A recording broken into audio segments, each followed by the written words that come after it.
Okay, now we are going to segue into differentiation of instruction, and adaptations and modifications and whatnot. But before we get into the details of that, if you could please go again under week 10 on Canvas and click on differentiation of instruction, and it says go, but it stands for graphic organizer. Who will not download it, but this is what it looks like. Please go ahead and either print it out or download so we can go ahead and fill it out together right now. I'm gonna go ahead and minimize this. Okay. So hopefully you have that graphic organizer, and I mainly crafted this because I wanted to kind of put all of the theories that we've discussed throughout the semester in a nice graphic organizer to be able to go ahead and anchor that information, because I know that sometimes you kind of get all of these pieces and you wonder, how does it all fit in? So differentiation of instruction. So no matter if the student is gifted or neurotypical or has, a specific learning disability, is deaf, whatever it may be, it all boils down to the ability to create an environment and design lessons that will try to meet these students, especially gifted and the students with disabilities. Those are what we consider students, learners at the margins. So the way that we're able to craft our environment and design our lessons is to ensure that we are providing multiple modes of representation, engagement, and action and or expression. So of course these are the three sections that fall under the universal design for learning framework. Okay. Once we go ahead and design our lessons through this proactive approach of UDL, we then can look to see, well, who still requires further differentiation. Because again, UDL is great, but it won't necessarily get rid of the accommodations that students may still require given the specific needs of their disability. So we can differentiate again by providing accommodations, modifications, or extensions. Okay, an extension that specifically refers to students who are gifted or high achieving.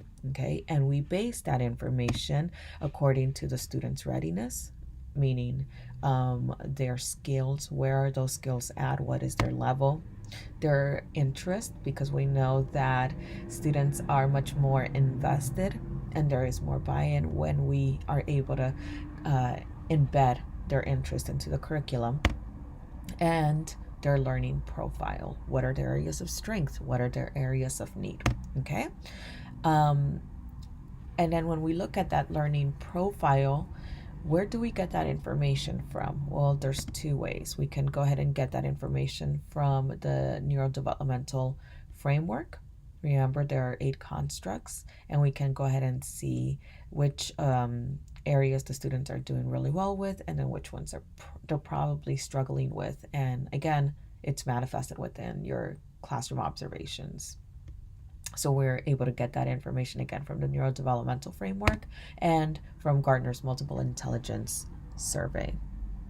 Okay.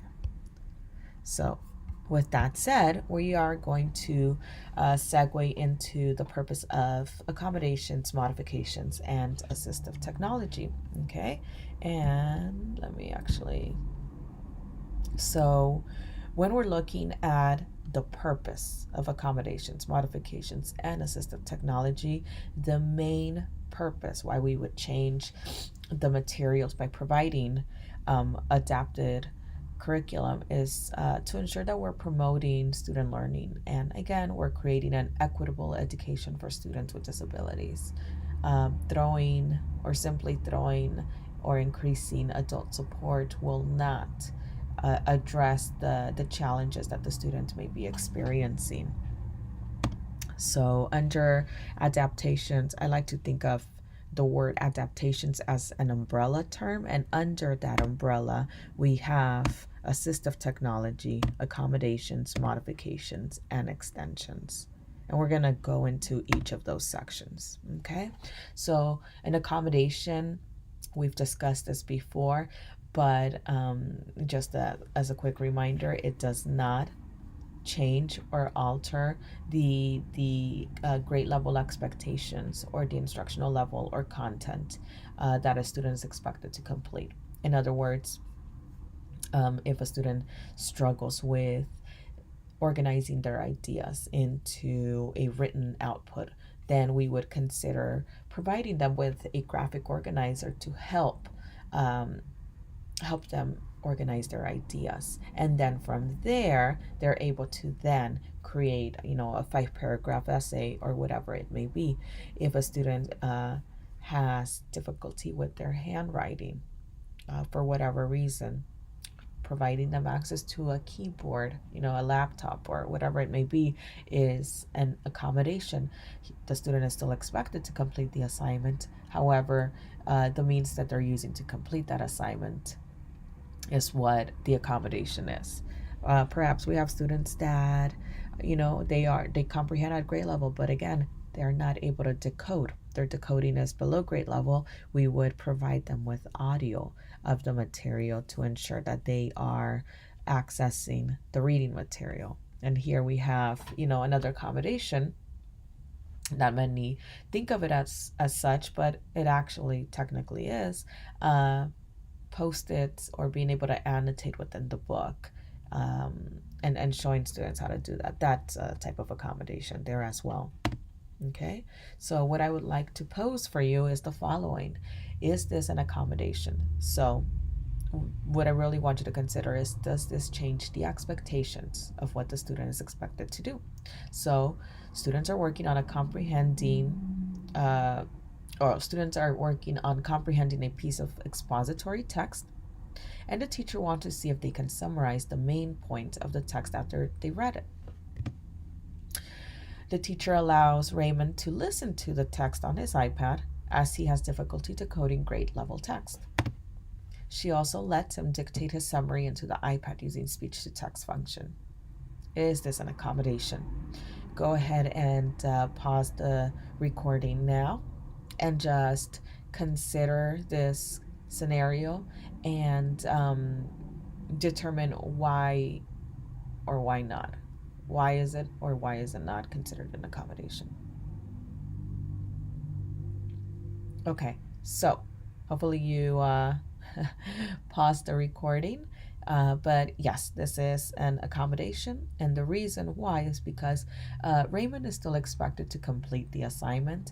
However, the teacher is trying to find alternate routes because of the barriers that exist, i.e., the decoding is a barrier, and it seems like the penmanship might be a barrier as well, and therefore we're finding alternate routes for the student to complete the same assignment as everyone else, just through different means. Okay, now with modifications, these are changes again made to the environment, the curriculum, the instruction or assessment that do change the expectations of what the student is expected to complete. Okay, and I do have some examples right here.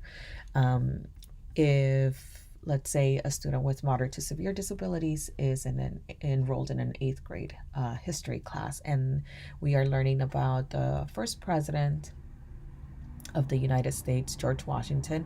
Everyone else is kind of learning the details and how he was a general, but for the student with moderate to severe disabilities, we would focus on basically his face and where have the students been more likely to see his face. So we would go ahead and use, a dollar bill and show that George Washington, the first president of the United States, also appears on the $1 bill. And, the student may also have difficulty with one-to-one correspondence. So we would highlight also that, look, he is on the $1 bill, and this is the number one. I see George Washington on the $1 bill. And we can actually extend that further and have the student do some math problems based on adding dollar bills. So the goal of this student changes. We have an alternate goal instead of having the student learn the dates and the wars and everything else that students who are on grade level are expected to know. Okay, so now we discussed accommodations, we discussed modifications, and now we're going to discuss extensions. And again, extensions are changes to the curriculum that ensure that a student who's gifted or high achieving will be challenged. So the level must be advanced to ensure that there is a challenge for the student. The pace must be adjusted as well to accommodate faster learning rates. And if you remember the numbers, it seems to take students who are high achieving or gifted at least 1 to 2 exposures to the material in order to be able to master it and generalize it to different areas. The complexity of the curriculum needs to also reflect the capacity of the advanced learner to process many ideas simultaneously. And then the depth of the curriculum should allow the learner to continue exploring to a topic to that of expert. So a couple of notes, additional notes about high achievers or gifted learners. About 3 million high achieving or gifted learners are here in the United States from kinder all the way to 12th grade. I already went over the 1 to 2 exposures. Really important is the following. If there's one thing you can walk away when you are supporting students who are high achieving or gifted, do not give them extra work. Giving the student extra work is not an appropriate adaptation. They will start hating, and they will lose interest in school because they will make it seem as they're being punished for finishing something that is easy for them. Okay, so instead of giving the student extra work, we would consider using depth and complexity to support this student population.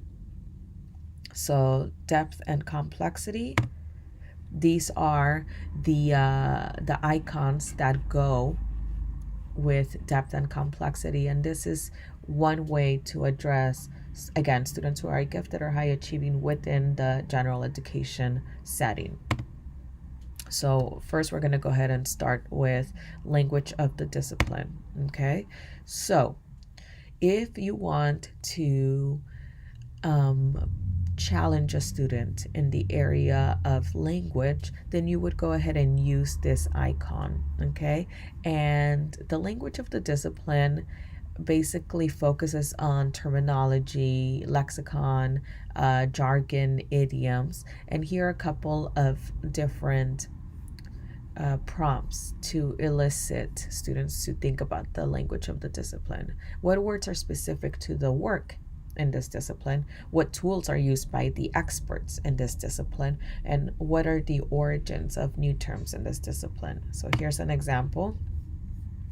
So it seems like this is a book report.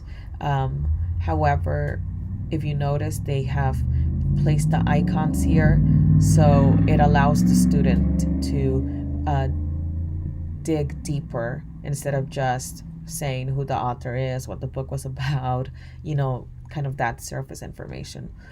So if you notice here, the student's expected to answer this question based on the language of the curriculum. What special writing techniques does the author use? Give examples. Again, in lieu of doing a basic book report, the student would be given this sheet instead. The next icon under depth and complexity is the icon of this flower, which is meant to symbolize details. So here you will notice the different prompts. What details define blank?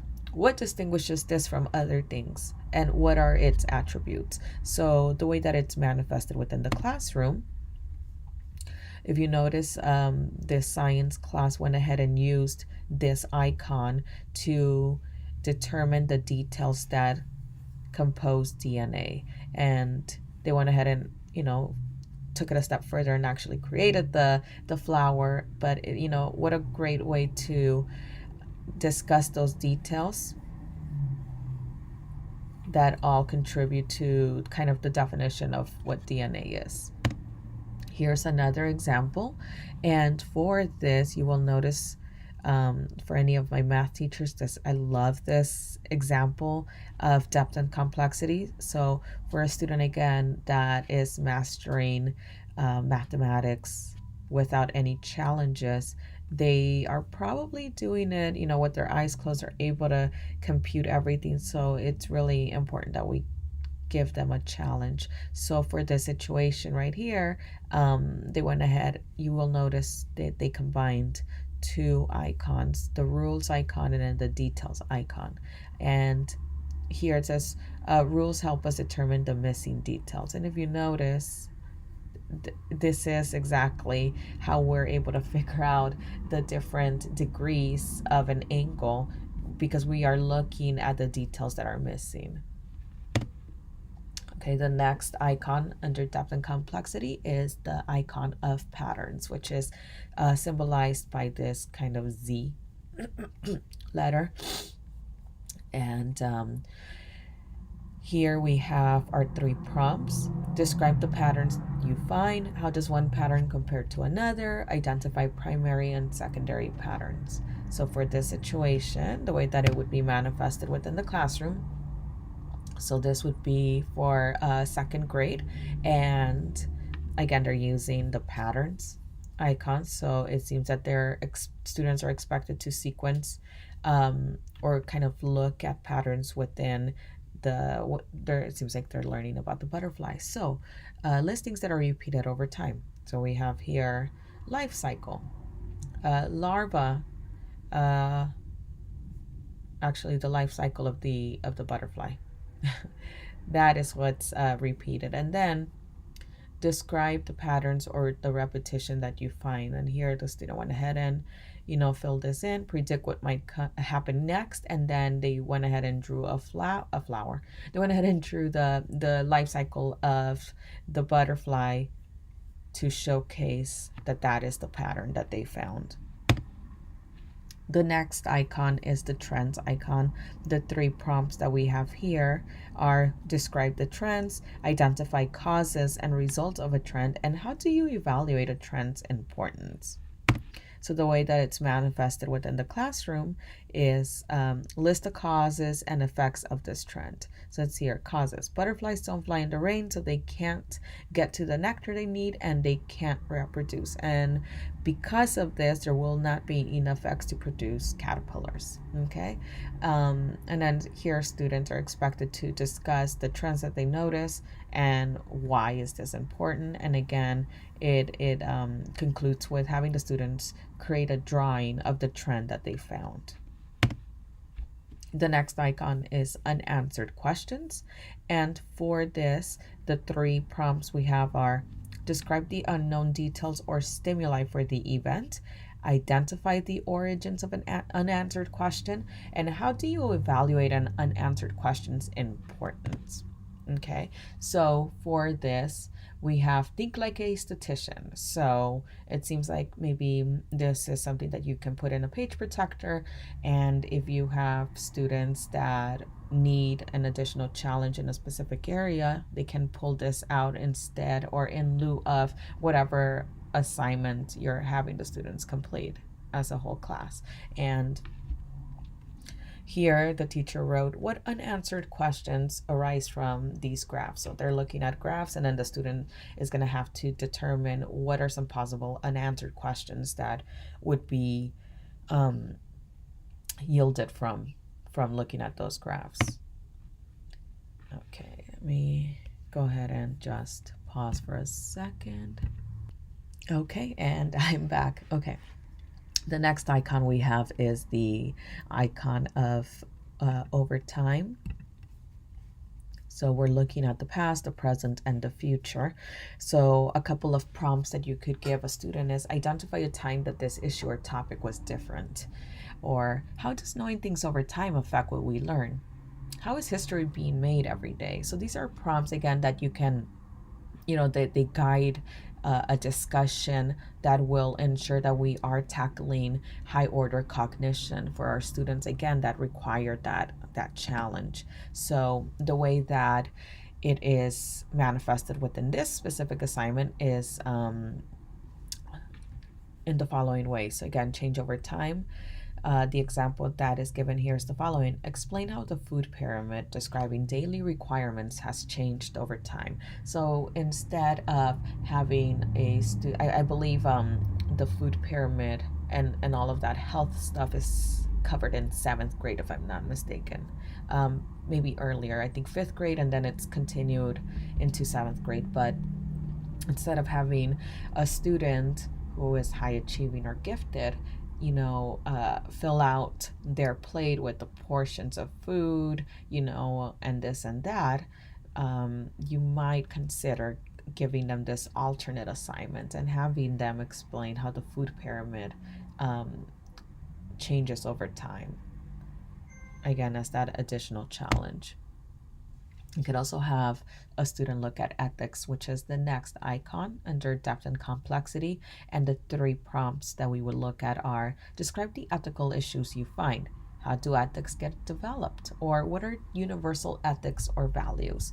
And this one really works well for English language arts. So if we look at this one, I think might be social studies, but it lent itself really beautifully to be able to kind of analyze ethics that either characters or historical figures had to kind of grapple with through their circumstances. So right here you will notice ethical issues that Paul Revere faced in his rights. And the really nice thing is that they went ahead and created the depth complexity icon right here of ethics. And it's just, again, it's nice to get students really knowing what the icons look like and what they represent. So soon you can go ahead and just embed that icon into a handout, a worksheet, and the students will know, oh, I'm expected to go ahead and review the ethics of whatever subject we're studying.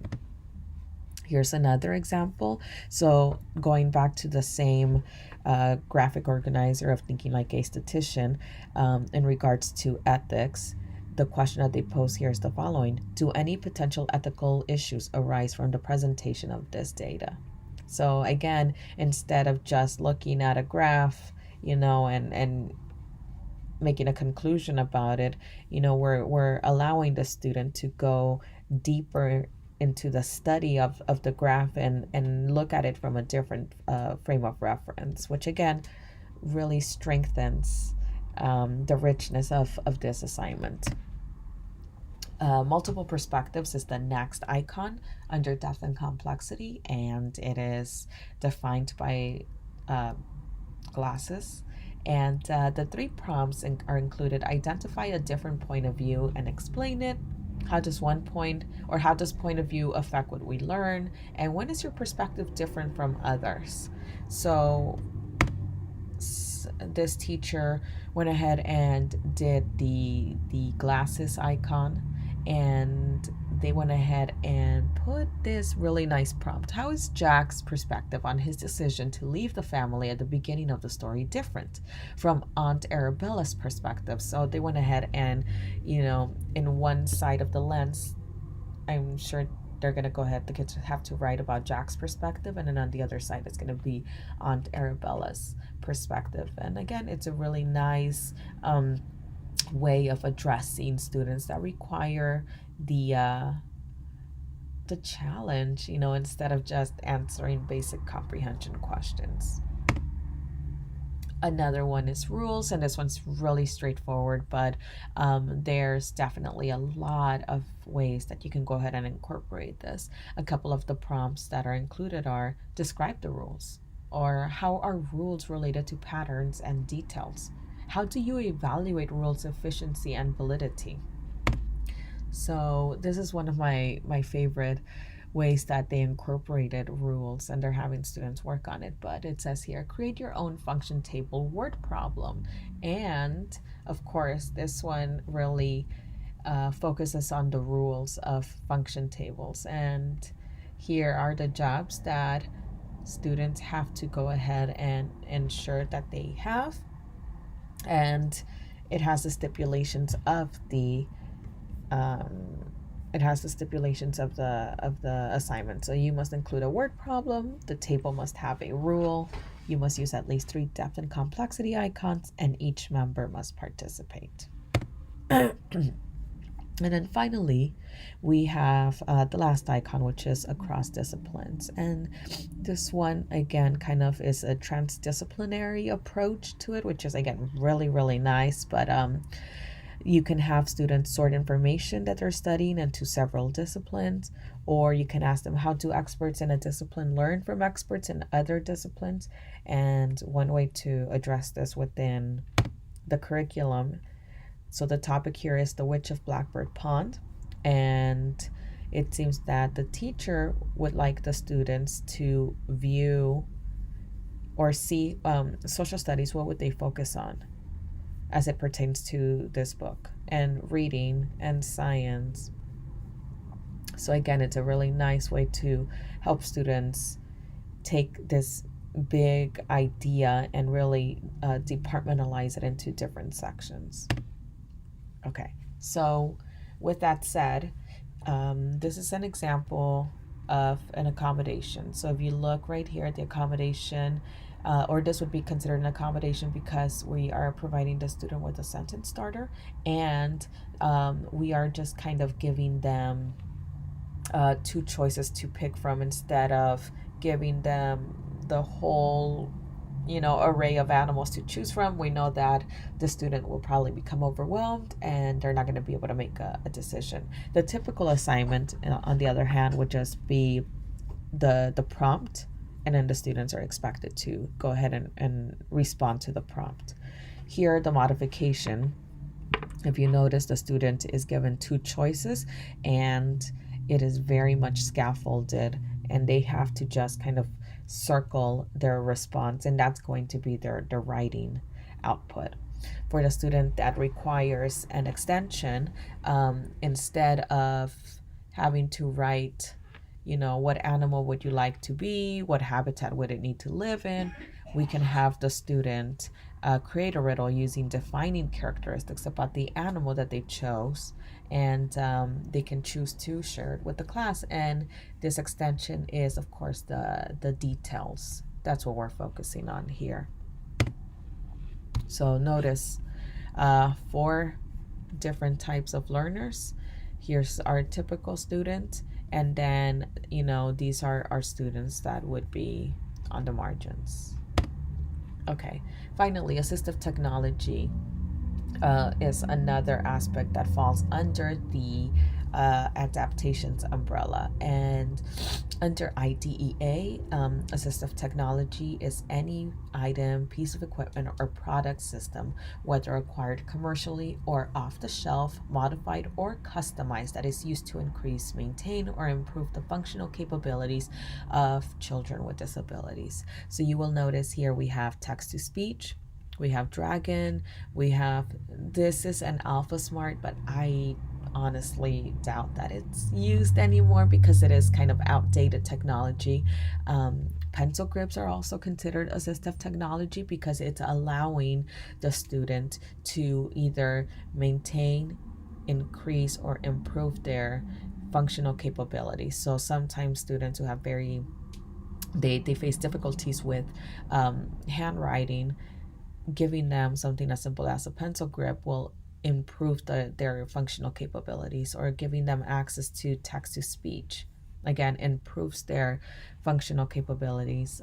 If a student has a visual impairment, giving them a magnifier to be able to enlarge the text that they're reading is another form of assistive technology, again, because it's improving the functional capabilities of children with disabilities, of their disabilities.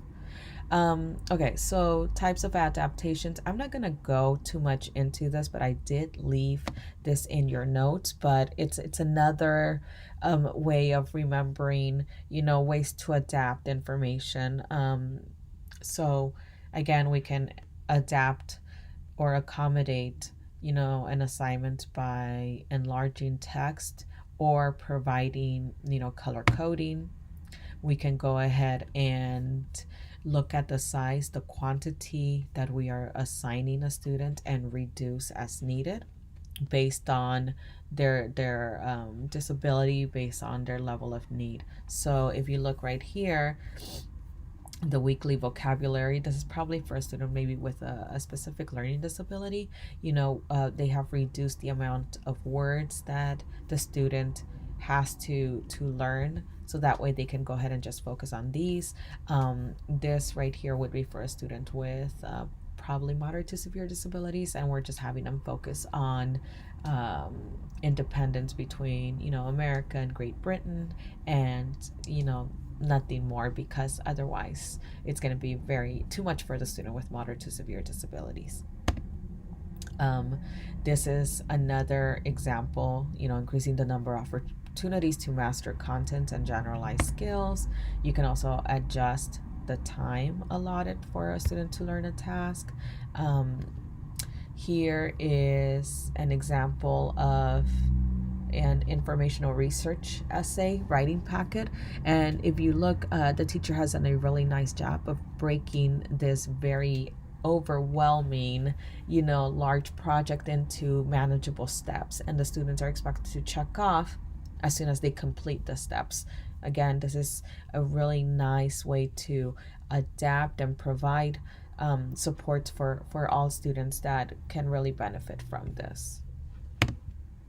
Again, level of support is another type of adaptation, but again, whenever possible, you want to use peer supports as opposed to increasing adult supports, because we know that increasing adult support will sometimes hinder a student's ability to develop those really important independent skills. Okay. So here's more pictures of peer supports. I used to be this kid's teacher when he was in 8th grade, and that was like 12 years ago or so. So it's really nice to see when he was a little kid. We can also adjust the input of the material. So you notice you can repeat important information, model expectations, rephrase questions, or get students started. You can adjust the difficulty. You can adjust the output as well. So if you are asking a student a word problem, and you go ahead and simplify the word problem for the student, then you get to have them focus on the ways that they're going to go ahead and let you know what they know, or let you know their answer, so they can verbally tell you. They can use a communication book to point at their answer, or they can go ahead and use the hands-on materials and then give you their answer based on counting off the pens.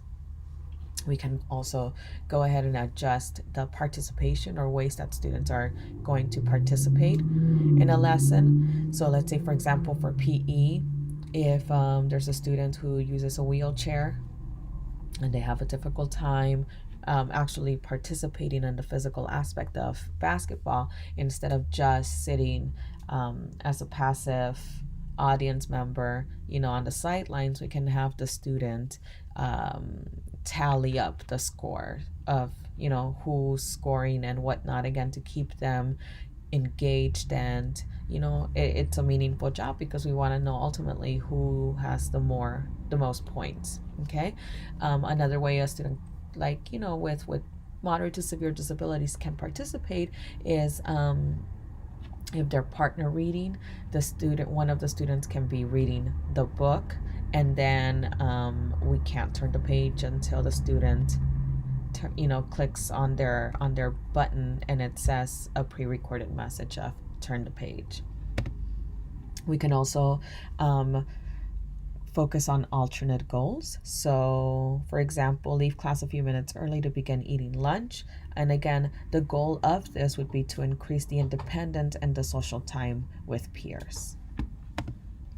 We can also support our students by having them be involved in cooperative group roles. So one of them can be a materials manager or a visual scribe. So let's say, for example, students are having to respond to questions from a chapter that they just read. So a student with moderate to severe disabilities that is in that group, instead of writing, they could go ahead and look at magazines and then cut out pictures that pertain to the topic that they just read about.